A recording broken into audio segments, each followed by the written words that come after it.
Il existe dans l'histoire politique africaine des moments charnières que les chroniques officielles peinent à saisir dans toute leur profondeur. Des instants où une petite nation enclavée, que tout prédestinait à l'oubli géopolitique, se retrouve soudainement au cœur d'une confrontation civilisationnelle qui dépasse largement ses frontières. Le Burkina Faso vit précisément l'un de ces moments. Sous la conduite du capitaine Ibrahim Traoré, ce pays du Sahel est devenu, en l'espace de 3 années seulement, l'épicentre d'une recomposition radicale des rapports de force entre l'Afrique et les puissances qui ont longtemps organisé sa dépendance. Pour comprendre ce qui se joue réellement à Ouagadougou, il ne suffit pas de lire les manchettes des agences internationales. Il faut décrypter les structures invisibles qui ont maintenu ce continent dans un état de subordination calculée depuis 6 décennies et mesurer à quel point ce que tente Traoré représente une rupture d'une magnitude rarement atteinte. Remontons d'abord aux fondations du problème. Lorsque les drapeaux coloniaux ont été abaissés dans les années 1960, une illusion d'indépendance a été soigneusement mise en scène. Les États africains ont hérité de constitutions, d'hymnes et de sièges aux Nations Unies, mais l'architecture économique profonde, celle qui détermine qui capte la valeur des ressources naturelles, est restée intacte. Le modèle était simple dans sa brutalité.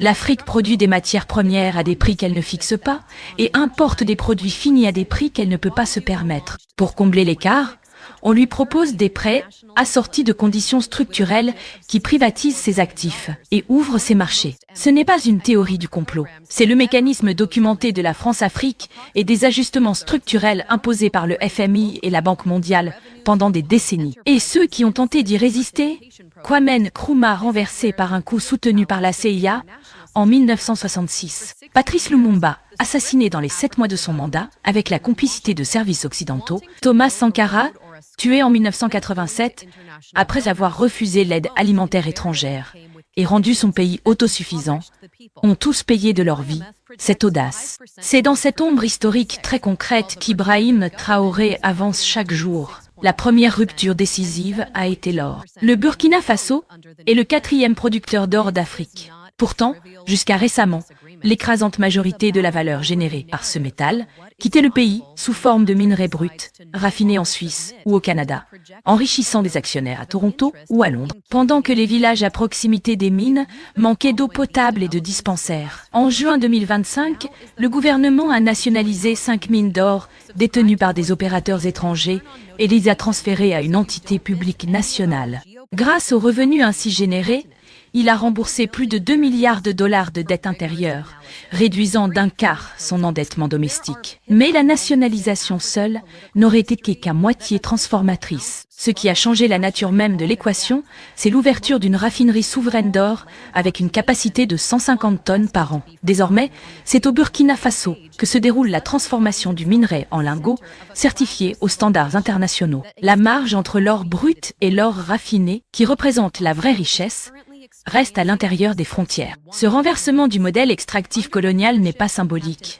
Il est structurel. C'est sur cette base que le 9 mars 2026, Ouagadougou a lancé le plan national de développement 2026-2030 avec un budget de 64 milliards de dollars, l'un des programmes économiques les plus ambitieux jamais proposés dans le Sahel. Environ 2 tiers de ce montant seront levés localement à travers les revenus des entreprises publiques et des programmes de participation citoyenne. C'est là que réside le véritable défi au système international. Pendant 60 ans, le script du développement africain a été rédigé à Washington. Vouloir construire une route ou une école impliquait de se rendre auprès des bailleurs internationaux, dont les prêts venaient invariablement assortis de conditions qui appauvrissaient les peuples. Le FMI projette une croissance de 5% pour 2026, tandis que le gouvernement burkinabé cible entre 6,1% et 7,2% de croissance annuelle dans le cadre du nouveau plan. Ce n'est pas un désaccord comptable anodin, c'est une bataille sur le récit de ce qui est possible. Quand un pays décide de ne plus se soumettre aux projections de ceux qui ont intérêt à le maintenir dans la dépendance. Si vous analysez ces transformations avec nous depuis votre ville, c'est le bon moment pour rejoindre notre communauté. Abonnez-vous à Voix d'Afrique et activez la cloche de notification pour ne manquer aucune de nos analyses géopolitiques sur le continent. Ce que nous construisons ici, c'est un espace de décodage rigoureux, loin des narratifs. imposée. Dans le plan de la souveraineté alimentaire, le gouvernement a investi massivement dans la production de blé pour ne plus importer de farine, ainsi que dans la transformation du coton burkinabé. La constitution de réserves d'or stratégiques sert désormais de valeur d'échange face aux blocages internationaux. Le pays a drastiquement réduit ses importations de riz, autrefois massives, en combinant subventions ciblées aux agriculteurs, déploiement d'ingénieurs agronomes en zone rurale et construction de silos stratégiques. Traiter la nourriture comme un actif de sécurité nationale, au même titre que les munitions ou le carburant, voilà une logique qui rompt radicalement avec la posture de mendicité alimentaire, dans laquelle le continent a trop longtemps été maintenu. La dimension géopolitique de cette transformation ne peut pas être ignorée. Le capitaine Traoré a réaffirmé l'ouverture du Burkina Faso à des partenariats fondés sur le respect mutuel et la souveraineté, en soulignant l'importance de la Confédération de l'Alliance des États du Sahel comme cadre stratégique régional. Aux côtés du Mali et du Niger, le Burkina Faso a quitté la CEDEAO, perçue comme un instrument des intérêts extérieurs. Cette alliance des États du Sahel représente un bloc territorial dépassant en superficie la majeure partie de l'Europe occidentale, riche en minéraux et habité d'une jeunesse déterminée. Si cette architecture parvient à se consolider, elle constitue un nouveau centre de gravité africain, capable de court-circuiter les routes commerciales et diplomatiques traditionnelles. Washington observe avec une anxiété stratégique que si le Burkina Faso réussit à sortir du giron occidental sans s'effondrer, l'argument entier justifiant la présence et l'influence occidentale en Afrique de l'Ouest s'évapore. C'est précisément la raison pour laquelle, dans une contradiction révélatrice, la Banque mondiale a approuvé un programme agricole de 215 millions de dollars pour le Burkina Faso, au moment même où des voix politiques occidentales dépeignent Traoré comme une menace à la stabilité régionale.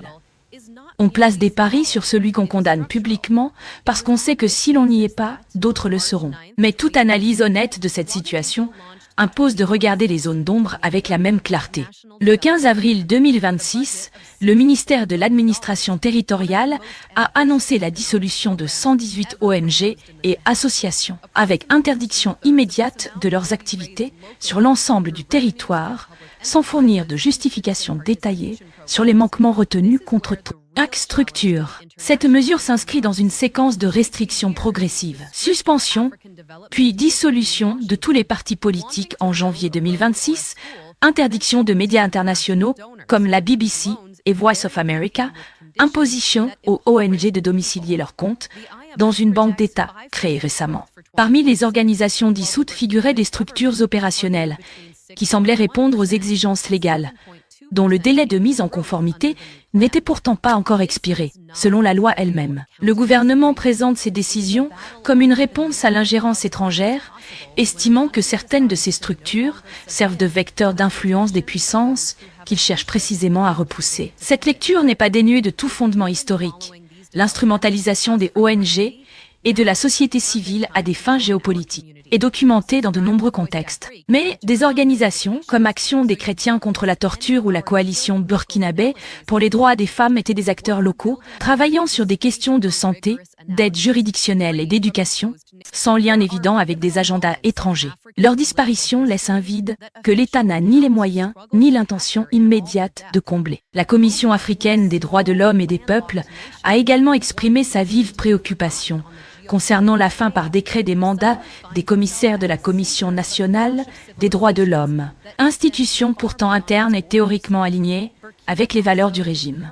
C'est ici que se joue la contradiction la plus profonde de ce moment historique. La logique souverainiste de Traoré est cohérente dans ses fondements. On ne peut pas revendiquer le contrôle de son or, de sa nourriture et de sa diplomatie, tout en laissant des organisations financées de l'extérieur façonner le discours public intérieur. Mais la souveraineté nationale ne peut servir de couverture illimitée à la suppression de l'accountability domestique. Un leader qui construit une raffinerie d'or en bravant les marchés mondiaux doit accepter que cette même audace soit soumise au regard critique de ses propres citoyens. Quand on réduit au silence ceux qui posent des questions, on réduit aussi au silence ceux qui auraient pu prouver que les accusations sont fausses. Et c'est un risque structurel pour la durabilité du projet lui-même. Le Burkina Faso demeure classé parmi les pays les plus défavorisés sur l'indice de développement humain et 64,5% de la population est touchée par la pauvreté multidimensionnelle. La réussite du plan de 64 milliards dépend non seulement des prix de l'or et de la stabilité sécuritaire, mais aussi de la capacité à construire des institutions robustes, capables de survivre aux individus qui les dirigent. L'histoire africaine est jalonnée d'entreprises publiques prometteuses qui se sont effondrées sous le poids de la corruption ou de la mauvaise gestion. La vraie question n'est pas de savoir si Ibrahim Traoré a raison de vouloir l'indépendance économique de son pays. Il a raison. La question est de savoir si les institutions qu'il bâtit aujourd'hui seront assez solides pour survivre à demain. Ce que cette séquence révèle au fond, c'est que le Burkina Faso est en train d'expérimenter en temps réel une équation que l'Afrique entière devra résoudre. Comment reconquérir sa souveraineté économique sans sacrifier les libertés civiles qui donnent un sens à cette souveraineté? Comment résister à la pression des puissances étrangères sans reproduire en interne les mêmes logiques d'écrasement? Si Ouagadougou parvient à traverser cette période de turbulence en livrant des améliorations réelles et mesurables dans la vie des Burkinabés ordinaires, tout en préservant un espace minimal d'expression civique, il aura posé les fondations d'un modèle qui parlera à des centaines de millions d'Africains. Et si ce modèle s'effondre, les tenants du vieux système n'auront même pas besoin d'intervenir. Ils se contenteront de désigner les ruines en disant qu'ils l'avaient prédit. C'est précisément pour cela que chaque décision prise à Ouagadougou résonne bien au-delà du Sahel.